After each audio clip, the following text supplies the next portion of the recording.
Olá, amados irmãos e irmãs, é um prazer estar falando aqui com vocês, novamente através das minhas redes sociais, das minhas páginas do Facebook, do meu canal do YouTube, né?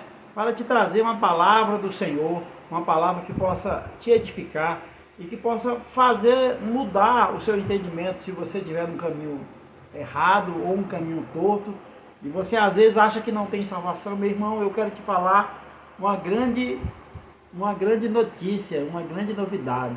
Jesus te ama. O próprio Deus te ama. No céu você tem um Deus trabalhando por você. Mas é importante que você creia, que você tenha fé nesse Deus, né? E que você possa caminhar pelo caminho de uma fé.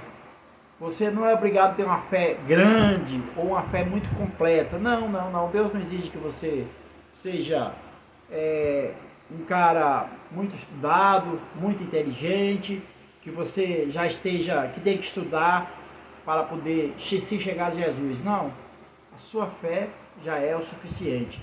Se você der o primeiro passo de encontro ao Senhor, Ele já vai te buscar, Ele já vai se alegrar, Ele está doido esperando que você dê esse passo. Se você abrir o seu coração e dizer: Senhor, entra na minha vida, entra na minha casa, cuida do meu destino, cuida da minha vida, porque eu não estou dando conta, né? Se você tiver essa humildade de saber que você não dá conta de viver por si só, Ele vai te ajudar e com certeza vai te edificar, e aos poucos você vai estar na glória, você vai estar reinando no governo do Senhor. E é isso o nosso propósito. Ele nos criou para isso. Ele nos criou para isso. Para que amanhã ou depois, daqui mais alguns anos, para Deus não existe o tempo, né? Não sei se você sabia disso. Para Deus não existe o tempo. Todo esse tempo que nós estamos vivendo aqui na Terra, a Terra já vai fazer, eu creio, mais de 5.000 anos de existência. Todo esse tempo para Deus é um dia. Deus, Ele é dono do tempo. O nosso Deus, Ele é o alfa e o ômega, né? E através do nosso Senhor Jesus Cristo, Ele nos trouxe, nos deu esse direito, porque antigamente Deus era juiz. Antigamente, na lei, Deus era juiz. Deus julgava conforme a lei que tinha sido dada ao homem, porque o homem mesmo pediu a Deus. Não foi gosto de Deus, não foi porque Deus quis dar a lei, não, foi o homem mesmo que pediu. E aí Deus deu a lei para que houvesse uma organização, para que houvesse um governo, né? Embora, às vezes, até hoje tem gente querendo viver nessa lei, mas não importa. Você está misturando, você tem um entendimento, às vezes, errado da religião, porque muitas outras pessoas pregam que você tem que fazer alguma coisa, fique em paz. Eu quero te esclarecer que isso é mentira, que isso não é verdade, e que você só precisa dar um passo só. Se você só precisa liberar uma palavra e pedir para Ele entrar na sua vida, Ele vai entrar na sua vida. Enquanto isso, eu peço que você se inscreva no meu canal, compartilhe essa palavra, dê aquele joinha, né? E também comente, né? Isso vai fazer com que os algoritmos do YouTube entendam que essa palavra é relevante, né? Então, eu estou aqui no meu projeto Lendo a Bíblia com vocês, e hoje eu vou ler, né? Hoje eu vou ler sobre, no Marcos, eu estou no livro de Marcos, no capítulo 1. Então eu vou ver hoje no capítulo 1, né? O versículo eu vou ler primeiro esse tópico aqui, que é do 35 ao 39, né? E esse tópico aqui se chama Jesus se retira para orar. Isso também está em Lucas, né? Também lá em Lucas 4, né? Do versículo 42 ao 44.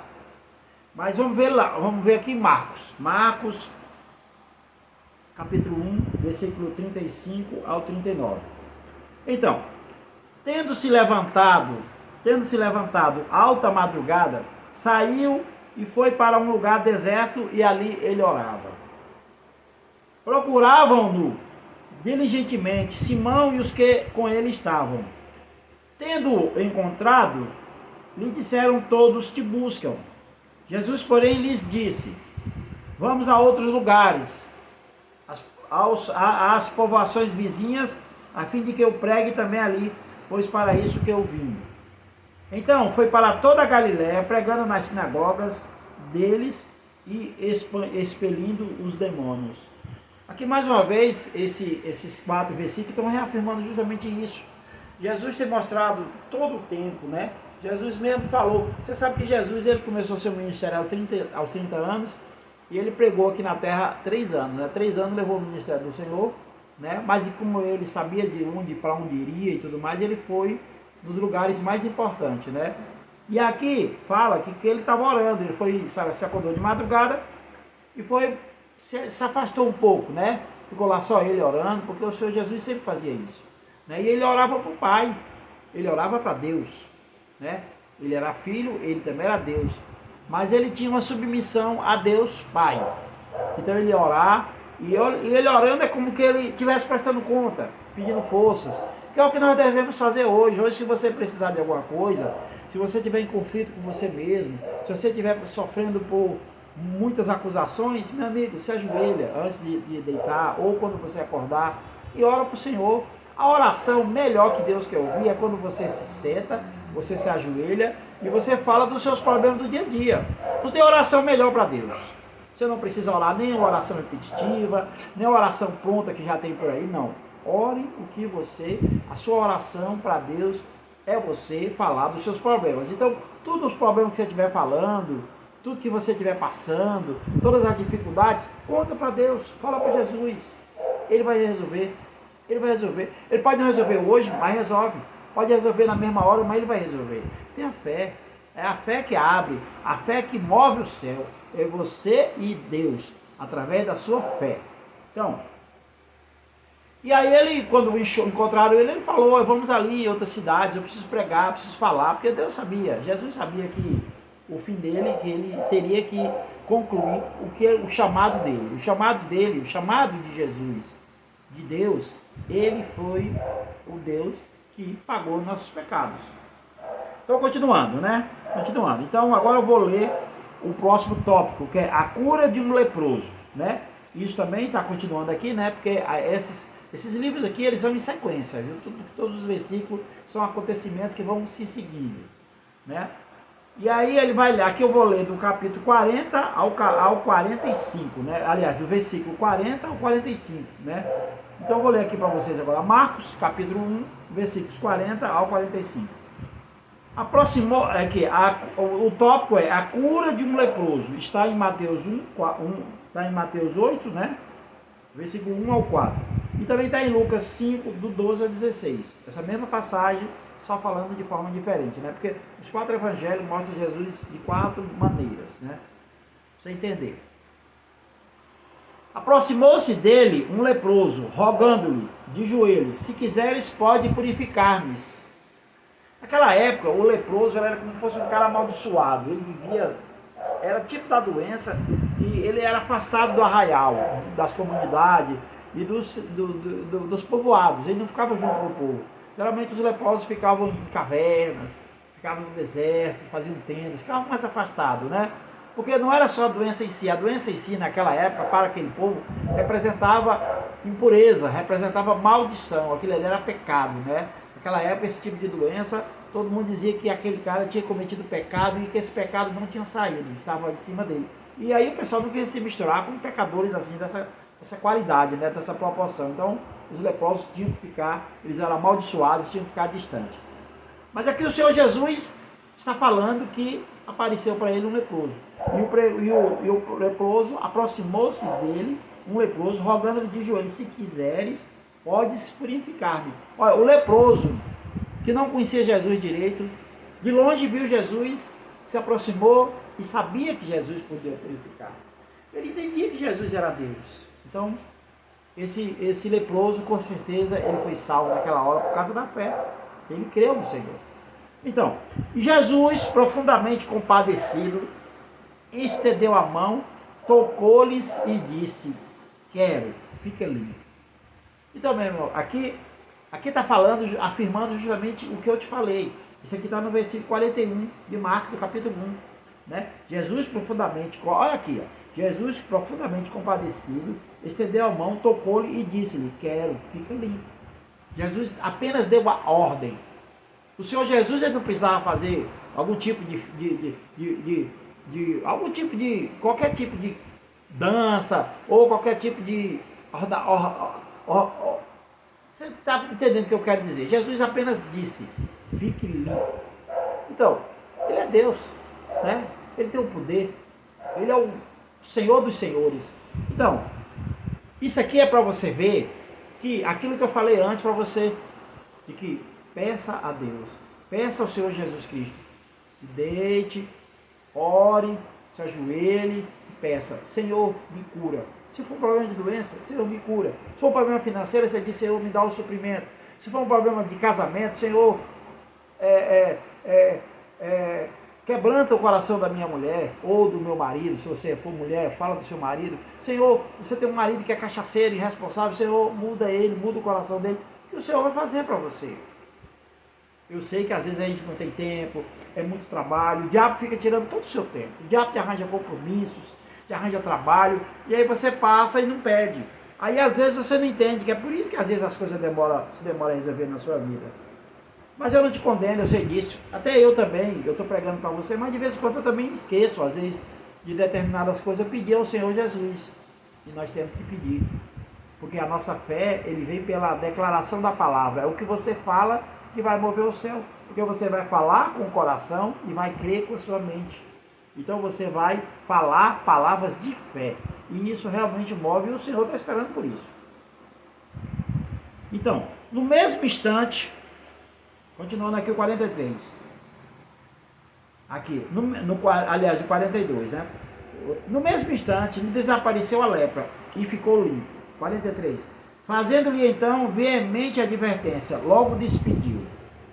Essa veemência essa advertência que o Senhor Jesus falou é aquela que a gente já conhece. Olha, não falo para todo mundo que eu fiz isso, porque senão as pessoas iam fazer com que Jesus fosse uma pessoa conhecida, né, muito assim, e viria multidões, que terminou, muitos deles não obedeciam, realmente falavam que Jesus conseguia, e o Senhor Jesus sabia que ia ter as perseguições dos fariseus, porque o Senhor Jesus curava, né, e o Senhor Jesus podia ser confundido com algum tipo de feiticeiro, né, de feitiçaria.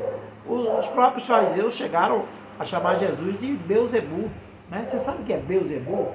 Eu vou te dizer o que significa a palavra Beelzebul. Esse nome geralmente a gente dá para Satanás. E que significa o seguinte: Beelzebul significa o Senhor das moscas. Então Satanás, ele não é nada na nossa frente, ele é o Senhor só das moscas. Agora, se você der poder para ele, com certeza ele vai ter poder sobre você, porque você está dando autoridade para ele, né? Satanás só age aqui por autoridade. Ele hoje age na terra até hoje porque Adão deu autoridade para ele. Se Adão não tivesse dado autoridade para ele, ele não estava agindo. Só que o Senhor Jesus já veio, nosso Salvador já veio, já derramou sangue, já recuperou toda a autoridade, mas ele, infelizmente, ele é aquele capeta danado, ele é tinhoso, ele não obedece às regras, então ele está aqui agindo, mas não é mais pela autoridade de Deus, porque Jesus já veio e resgatou essa autoridade. Mas ele vive aqui tentando, e tem muita gente dando legalidade a ele todo tempo, dizendo, é como que diz Satanás, diz, só eu sou necessário aqui, eu sei que o Senhor já buscou, o Senhor já recuperou a terra, recuperou toda a autoridade, mas eu sou necessário aqui ainda, porque tem muita gente que está pensando em mim. E como Deus dá o livre-arbítrio para nós, para você e para mim, aí Deus ainda não retirou, mas vai chegar o dia em que o Senhor Jesus voltará e governará esse mundo com cetro de ferro. O que é cetro de ferro? Não é que o Senhor Jesus vai ser um ditador, não. É que não vai ter democracia, vai ser a palavra dele.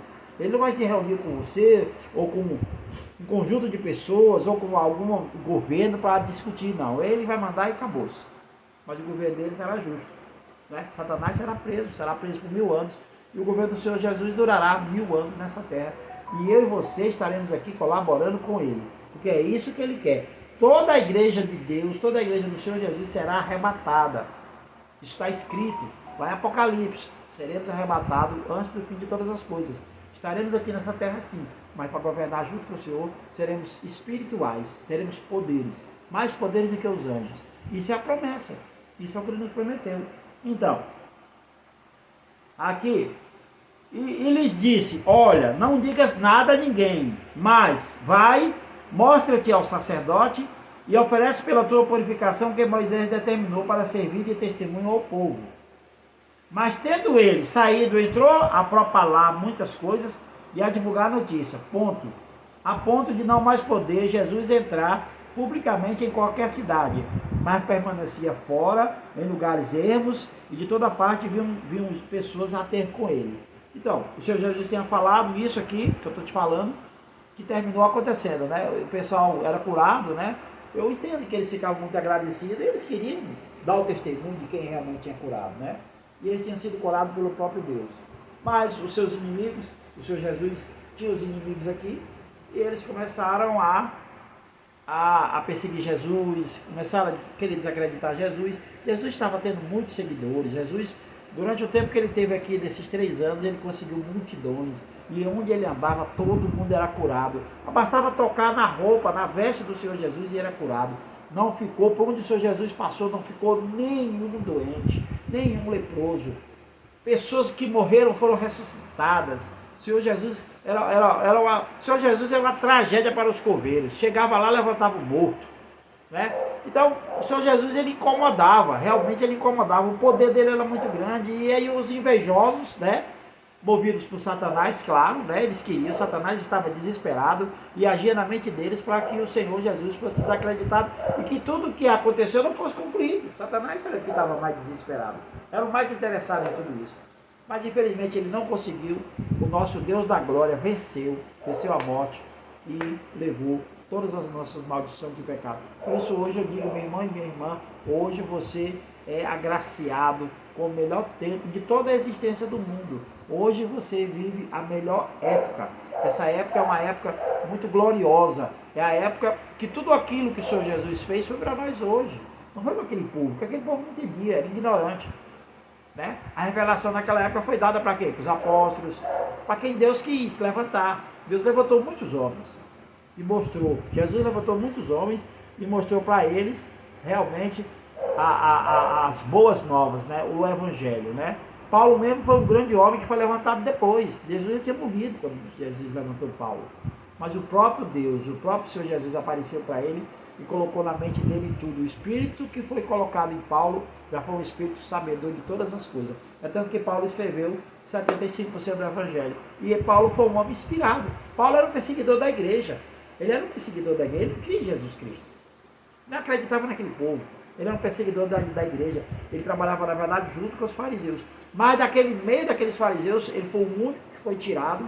Né? Um dos únicos. Não foi só ele, não. Teve também Nicodemos, teve outros aí também. Mas ele foi um dos mais importantes que o Senhor levantou para pregar as boas novas. Para pregar de mundo afora o Evangelho. Para os gentios. Então Paulo foi o homem escolhido. Né? Paulo era judeu. Ele tinha o nome dele antigamente chamava-se Saulo de Tarso. Depois o Senhor levantou e mudou o nome dele para Paulo. E ele pregou para os gentios. O Senhor colocou ele para pregar para os gentios. E ele foi o homem que pregou naquelas igrejas todas, andou muitos lugares. E no final, ele teve o seu corpo, sua cabeça cortada, né? Ele foi guilhotinado. Mas ele não sofreu, não pense que ele sofreu, não, ele não sofreu não, porque Paulo estava cheio do Espírito. E Deus, ele tira a nossa dor. Deus, ele leva nossas maldições, nossos pecados. O Senhor Jesus não deixa você desamparado, não deixa você no sofrimento. Para outras pessoas vai parecer que Paulo sofreu, que ele teve a cabeça cortada, né? Ele foi condenado à morte, né? E você pensa que ele sofreu. Não sofreu não, não sofreu. O Espírito Santo, na hora que a espada vinha, o Espírito Santo arrebatou o espírito dele. E aí os homens só cortaram mesmo só o corpo. Esse corpo realmente, essa carne aqui não vale nada não. Isso aqui a gente vai deixar aqui na terra. O nosso espírito é que vai. Esse sim vai ter um corpo novo glorificado. Vai ser glorificado no Senhor. Porque nós fazemos parte da igreja do Senhor, nós somos Espírito de Deus. Então, meu irmão e minha irmã, você é um Espírito de luz. Você é um Espírito de Deus, tá bom? Amém? Então, meu irmão e minha irmã, até uma próxima, se assim Deus o permitir. Compartilhe essa palavra, pregue também para outros irmãos. Leia a Bíblia, leia a Bíblia. Lá a verdade vai ser esclarecida no seu coração. O Espírito Santo vai te revelar toda a verdade do Evangelho. Então, o que eu estou falando aqui, você vai aprender também. Pode ser que você pregue de outra forma. Eu estou pregando da minha forma. Eu não sou um cara estudado, eu não sou um cara que eu me formei em nenhum tipo de teologia, não fiz cursão, não fiz CTL, não fiz nada. Apenas estou recebendo a palavra do Senhor, estou lendo a Bíblia e estou colocando a minha interpretação, uma interpretação básica para poder você entender. Você não precisa achar a leitura da Bíblia uma coisa complicada, não. Ela é simples. Leia com o coração, leia com sutileza, leia com inocência que o Espírito Santo vai te mostrar e você vai saber de tudo, você vai saber e vai ser te revelado e você vai caminhar no caminho que o Senhor Jesus se agrada, que o nosso Deus se agrada, porque Ele quer te edificar, Ele quer te fortalecer e Ele quer te dar uma coroa. Eu tenho certeza que quando você desaparecer daqui, quando você for arrebatado, você terá uma coroa. O próprio Deus lhe chamará pelo nome, porque o seu nome estará escrito no livro da vida. Amém? Até uma próxima, se assim Deus o permitir. Tchau, tchau.